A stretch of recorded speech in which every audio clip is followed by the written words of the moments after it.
Welcome back to part 4 of my adoption series. So this particular part of the adoption discussion is one that's like a forward-thinking discussion that I have with myself a lot of the time. So of course I'm married. I've been married for 3 years now. Of course now, you know, we are working to establish all things that would support the strong stability of a family unit before we dive into that particular part of the marriage process, if you will.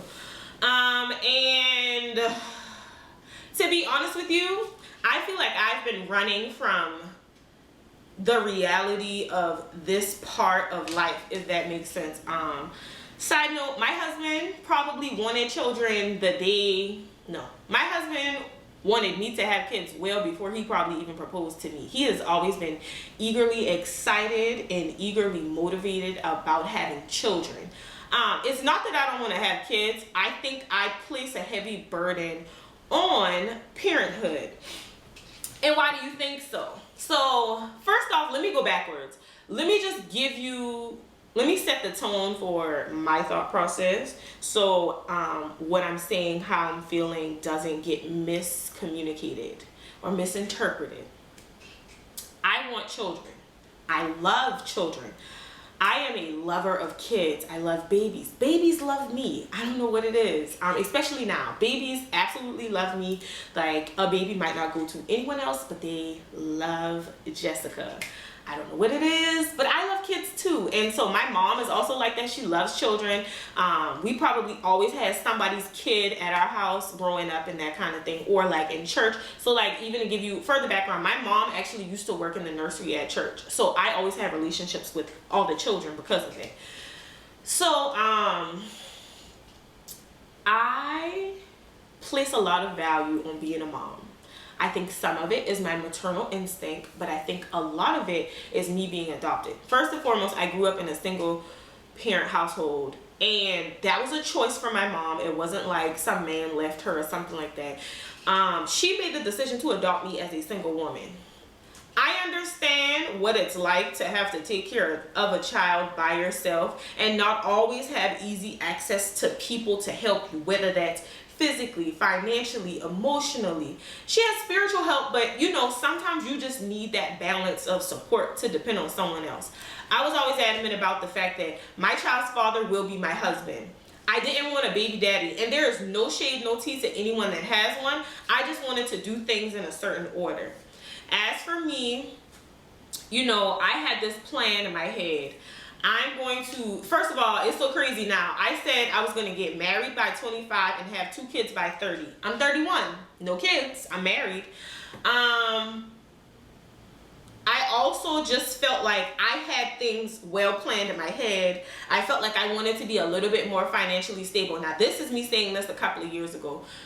I'm not gonna lie to y'all. Right now, we probably could afford a baby. I just think I realize all of the sacrifices that come with having that child, and personally, I think I struggle internally with, are we really ready? And I think I do that because I have told myself internally, like, not like I'm having a conversation with myself, but I have told myself internally time and time again, I cannot fail as a mom. Now, there are a lot of other things that I will allow myself to fail at, but as a mother, I cannot fail. Why do I make such a commitment to that? Interpretation of mine. Now, I'm not asking y'all how y'all feel, how y'all see it, or none of that. Just hear what I'm saying. Personally, I interpret the fact that my mother, my biological mother, had a child, and so let me give you a little bit more background. All right, so my biological sister and I are 1 year and 1 day apart. So my first issue is, she got pregnant shortly thereafter, recently having a baby, obviously. Knowing the struggles of taking care of that first baby, she got pregnant again. Now I'm giving y'all all my business, but it don't make sense in the process of how I think. Apparently, our father was a married man, my biological father. She already had 1 baby with this man. Apparently, she didn't know she was pregnant initially with me. She used drugs while she was pregnant with me. And had a second baby by this married man who obviously didn't make you a priority or the baby a priority at this point. And somehow, someway, you still continue to make these irrational, irresponsible decisions. You failed me and my sister as a mom, is how I look at that. Now, I'm not mad at her about it because she failed, and the way that she, fixed or repaired that mistake was put us up for adoption so that we can be in a better situation. However, there are a lot of things that happen when you remove a baby from their child. I read a book about adopted children in general and how they grow up, and how there's all this science behind it, of course, but pretty much removing a baby from their mother when they're young is actually pretty traumatic to the baby because, natural instincts, the baby knows who their mom is in just a few minutes or hours. Now, my sister had the luxury of being in our biological mother's presence for about a year, and then at the time that I was born, both of us were inserted into the foster care situation. So that is why I look at it like my biological mother failed me. I can't fail as a mother because I just know that there are a lot of disconnections and things like that that go on. I also think about how children internalize things because I realize now as an adult that some of the things that I thought or believed about the people around me, or even about my adopted mom and the decisions that she made, they were all very immature thoughts and immature assumptions, and it was just me and my feelings, or just me being a kid and thinking like a kid thinks. But what that does is it creates these beliefs in some children. Now, I'm mature enough to realize that like what I thought at 13 might not have been actually the truth or reality. It was my feelings at that moment.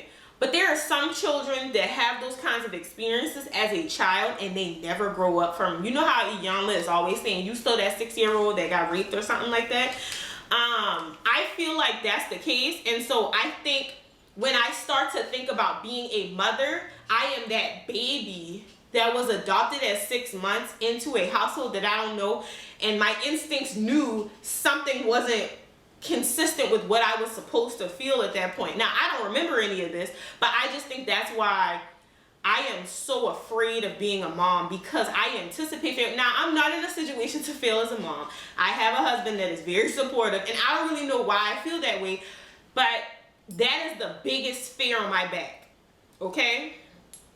The other thing that I do a lot now, I internalize how people were raised, how I was raised, and how I don't want to raise my children like that. How I don't necessarily want to be that kind of parent. And even the parents that are around me, and you're talking about over an age span of different ages. So like we have adults that are older than me that are parents, and people that are my age that are parents. I want to do this, but I don't think I want to do it like that. Or I don't want to be this kind of mom. I find myself really analyzing like how people parent their children and what I want to do. And I even have gotten to the point where I have a rational explanation. Well, this could cause the child to do X, Y, and Z. I'm horrified of being pregnant. Well, no, I don't want to be pregnant because I'm more concerned about working out and losing weight than I ever am of just being big. And then in addition to that, I'm horrified of childbirth. I'm a researcher. I will Google everything under the sun. So I just don't know if that's the best thing for me, just considering circumstances. Pretty much you look at something on Google, it says, oh, maybe this, maybe that, death, that kind of thing. Pretty extreme, irrational explanations or progress of events. But I know that I want to do things differently. And again, no shade, no tea to my mom and how she raised me, but there are just things that I want to do differently. We're talking about generational differences. We're talking about how those people may have been raised, and that influences how they will raise their children. Just knowing like the grandparents that my children will have, how differently we think, being a millennial, being progressive, wanting to do things so differently than what's normal, going against the taboo, going against the green in relation to what I choose to do with my child, and being open to criticism. I don't know. The responsibility of a life, it's just a lot that I think about. And as you can see me just thinking through all these things, imagine the panic of just even considering that. Luckily for me, I started back counseling this year because I was adamant about the fact that, like, you know, I just need to get my thoughts in order. I really need to talk through my emotions. I really need to get a better understanding of things. I need to understand why things are, why do I feel the way I feel? Why do I see this way? Why is this my perspective? Am I interpreting this the wrong way? I'm even like jumping into reading books more and being open to all these different perspectives of things, because I also realized that, like, a child is not me, is not my husband, and whenever that time comes for us, like, we have to be open to the idea that, like, this child may be very different from what both of us are used to, giving them the ability to just be able to feel and tap into their emotions, which is something that Black people normally don't do. Like, I just intend to be so different than what parenting has been defined as. And maybe I won't, you know, some of it is I'll probably do the same things my mother did to me just because that's natural reactions. But counseling for me has really opened my eyes to even my interactions with my husband, with my friends, with strangers, with family members, with people that I communicate with on a daily basis, even in my work environment. I'm just so much more aware. And so, plug, if you are watching this, I suggest that you find you a Black counselor. And there's nothing that has to be wrong with you. It could just be more so about self-development and self-awareness of you. You have no idea how much stuff you have bottled up, or how much stuff might, like, just get on your nerves or agitate you, and you just really need to get to the root of it. Like, why is this such a problem? We all have things that make us tick, and just really understanding those things will help you become so much more aware of who you are, where you're going, what you're doing, how you're doing it, why you're doing it. And I'm analytical like that, so I want to get to the root of it all so I can understand, so maybe I can change those behaviors. There are certain habits and practices that I have right now that I know that I don't want my children to adopt, and I understand that children are sponges and they'll soak up everything they hear and see, and so I have to be the right example. And I think that's the other pressure that I put on my back. Why do I think I'm a bad example of a mom? I don't know, but I want my kid to be as great as they can be, and I guess, like, that makes me a good mom in general for even saying that, but whatever.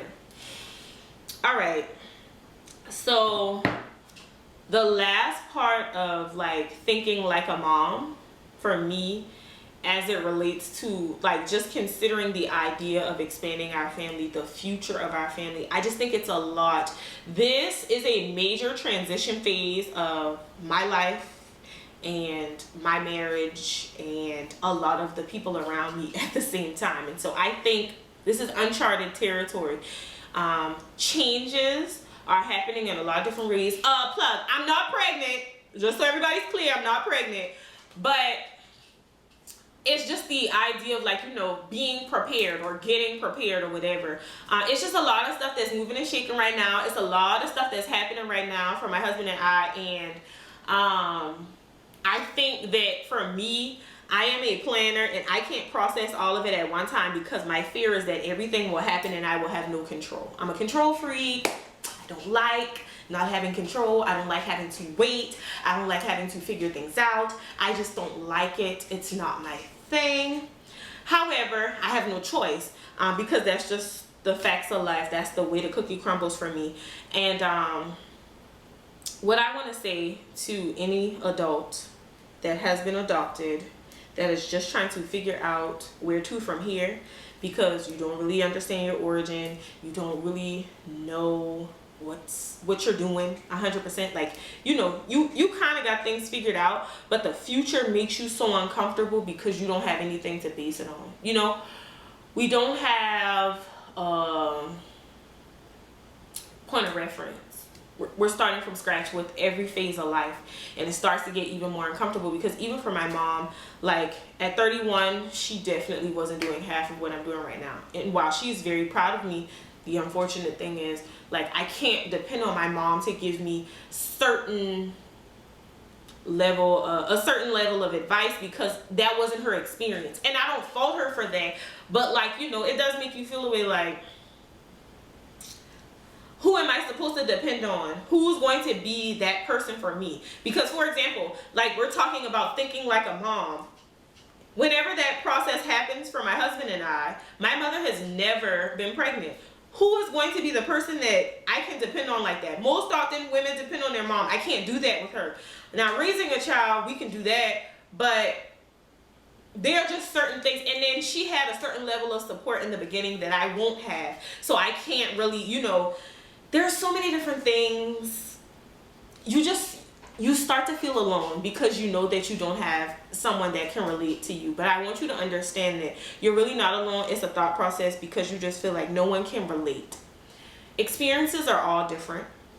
However, I have learned that you learn from experiences, and even though someone may not have experienced it the same way you did, they might just have some level of influence